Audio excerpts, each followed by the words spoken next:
Hola amigos, bienvenidos a Descubre la Jugada. El día de hoy cambiamos un poco la estructura del programa para mostrarles esta partida. Tiene una característica especial, ¿no? Así es, tenemos constantes tenukis a lo largo de la partida. Nada más en el fuseki vamos a ver cómo ambos jugadores tratan de realizar la partida con un estilo diferente. Ajá. ¿Qué decir sobre el tenuki? Básicamente es jugar en otro lado, obviando la jugada de nuestro oponente para tener un mejor resultado a la final. En esta partida el trabajo del tenuki es bastante simple, es bastante entendible para la mayoría de niveles. Entonces, vamos a la partida. Kaiho está jugando con negras. Mientras que Kobayashi Satoru es blanca. Hacemos con una apertura. Esta partida fue jugada en el 97. Así es que todavía conserva ese aire clásico del Go, ¿no? Así es, y tenemos que Satoru tiene un estilo basado prácticamente en las pinzas. Sí.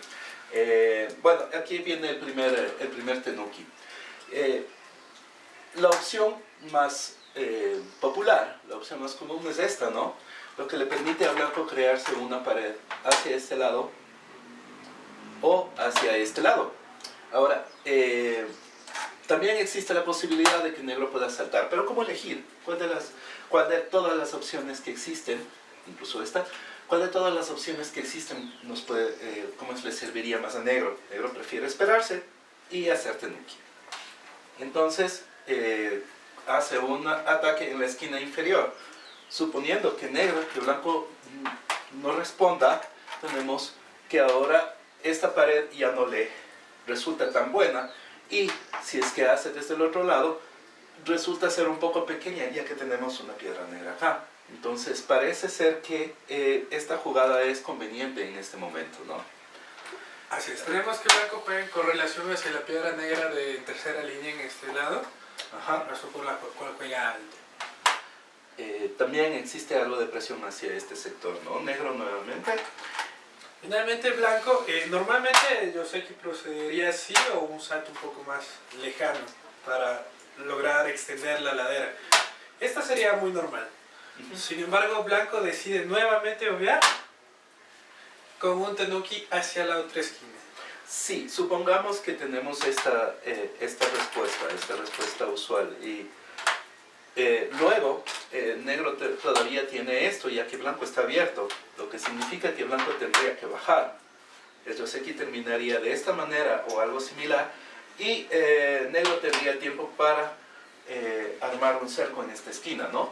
Entonces, blanco considera que esto no es muy adecuado, así es que comienza directamente el ataque nuevamente. Hemos visto que hasta ahora el trabajo del tenuki es justamente eso, el tratar de tener una mejor presencia dentro del tablero. Así es, no sabemos cómo se va a desarrollar el resto del juego, entonces esperamos, realizamos secuencias en diferentes esquinas para ver qué fuseki nos conviene mejor con relación hacia las otras, hacia el otro general del partido. Sí. Negro juega nuevamente ahora una pinza. El fuseki normal implicaría que blanco juegue algo similar a esto. Puede ser acá o puede ser también acá. Yo me inclino mucho por este fuseki, a mí me agrada bastante. Yo realmente nunca lo he utilizado. Normalmente en estas situaciones algo así me parece un poco normal. Sí.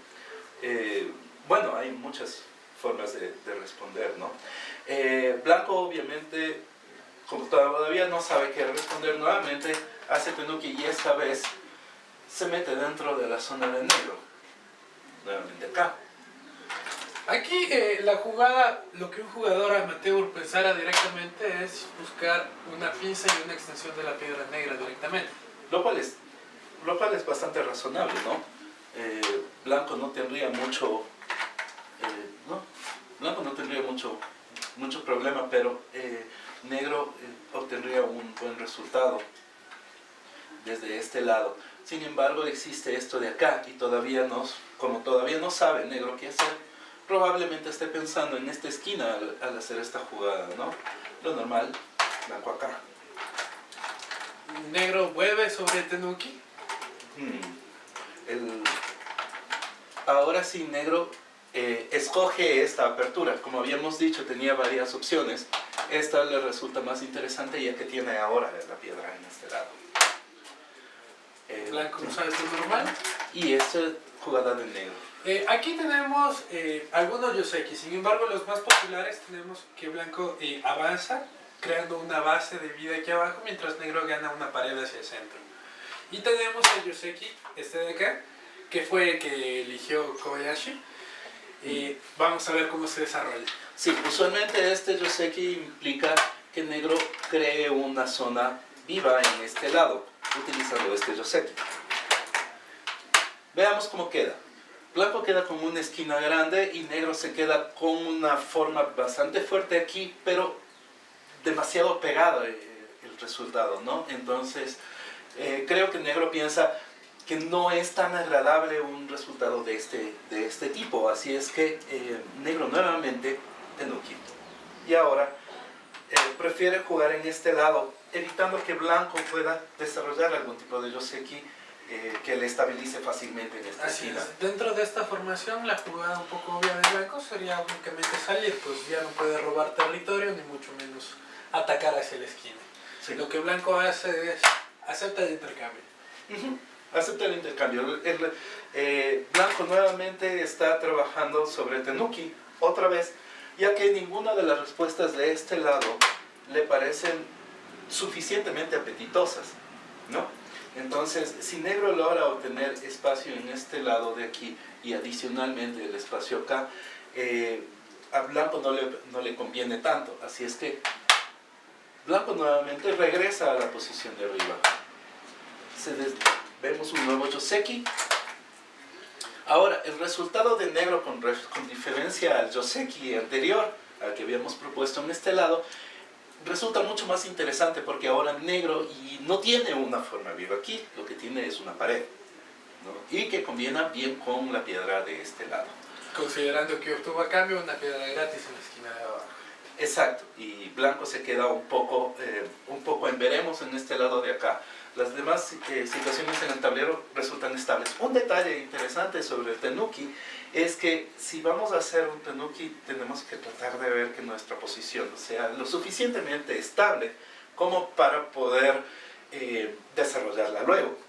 En este caso, cuando blanco tiene aquí, si es que negro hace una jugada adicional, blanco aún todavía podría manejar a esta piedra.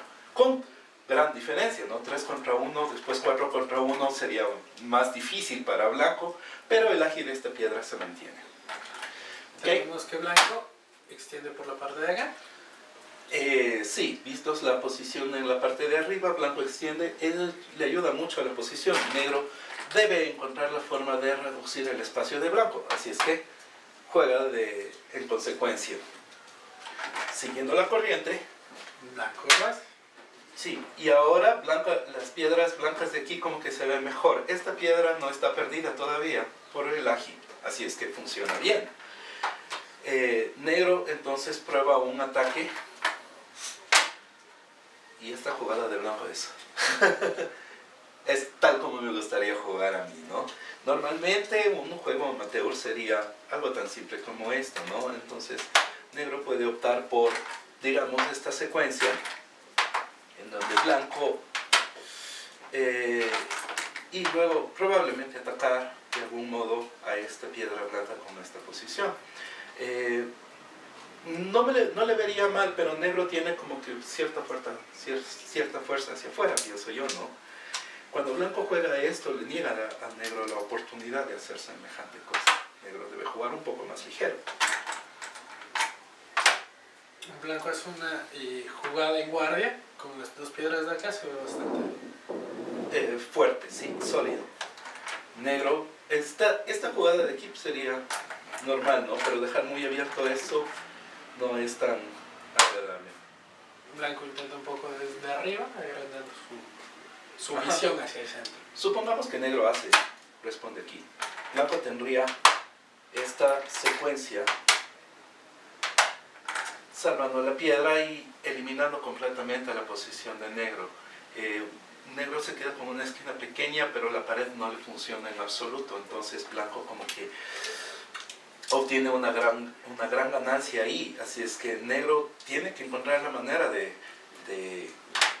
solventar eso. Una jugada aquí viene a resultar lo mismo, ¿no? Algo similar. Negro sigue estando en jaque, en la posición, así es que negro opta por hacer una salida hacia este lado, rompiendo la formación de blanco primero, evitando también el pique aquí y adicionalmente comenzando un ataque de mayor escala. Así es, ahora la piedra blanca ya se ve un poco complicado salir de allí. Todavía puede, sin embargo, no es muy óptimo que blanco trate con esto. Ajá. Sin embargo, blanco jugar aquí es demasiado pequeño en estas circunstancias, no es necesario. Nuevamente tenemos una posición estable, blanco puede hacer Tenuki nuevamente. Sí, entonces blanco salta para acá y negro acá. Aquí hay algo más, ¿no? Blanco tiene también esta, ¿no? Es posible hacer esa jugada. Blanco aquí, negro acá. Correcto, finalmente blanco entra a la esquina. La posición de blanco nuevamente estable, negro todavía continúa estable. Sin embargo, blanco ahora sostiene dos esquinas a su favor. Negro tiene una esquina y esta esquina que puede ser grandemente reducida, así es que lo que hace negro es ampliarla para mantener el equilibrio dentro de la partida. Un ataque submarino muy doloroso. Sí, las piedras blancas están completamente altas, así es que la puerta está abierta.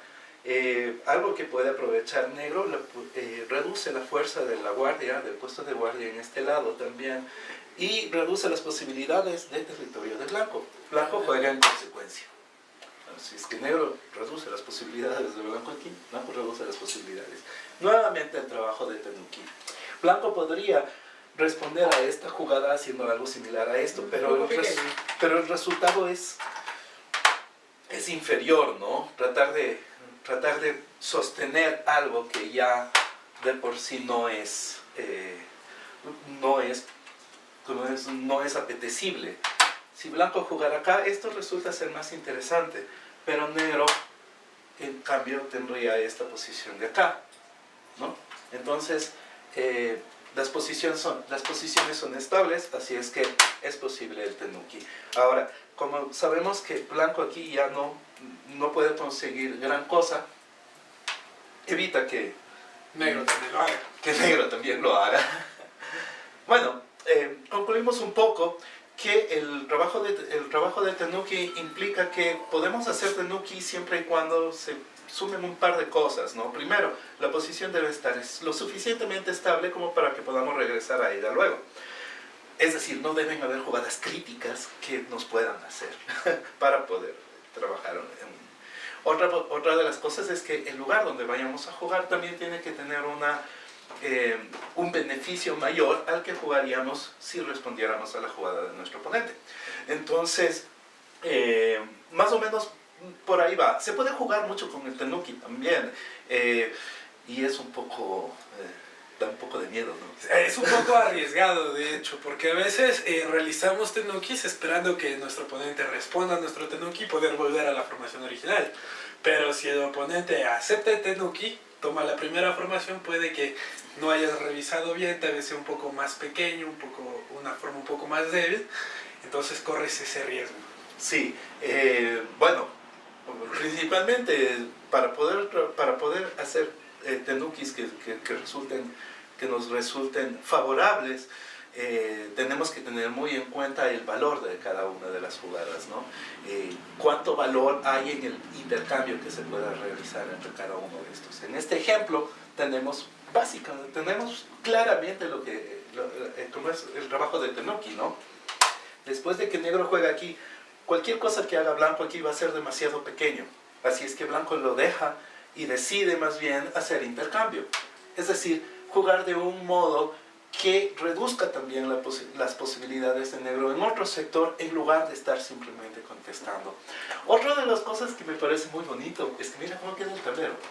El tablero está bastante equilibrado en su conjunto. Es decir, no hay peleas constantes en un solo. Hemos visto partidas anteriores, por ejemplo la de... ¿cómo es? Shusaku. ¿Recuerdas? Cuando hicimos el Joseki de la gran diagonal y entonces hubo un montón, entonces estuvo repleto de cosas en un solo sector. Aquí la cosa es como más amplia, ¿no? Como que más respirable, se amplía los parámetros. Así tenemos varios puntos jugándose a la vez. En la partida de Shusaku teníamos como todo se desarrollaba en la esquina de abajo. Exacto. Y posterior a esta fue que se fue extendiendo al resto de la partida. Se fue ampliando, así toda la partida se fue moviendo. Pero en esta, en cambio, estamos trabajando el tablero como un todo, ¿no? Kobayashi Satoru era discípulo de Kitani Minoru, así es que él tiene todo ese toque global de los estudiantes de Kitani Minoru, como Chochi-kun, como Takemi Yamasaki y cosas así, mientras el Rin Kaiho es estudiante de Go Seigen. Veamos cómo continúa la partida. Esperemos que les sirva mucho en sus estudios y disfrútenla. Gracias.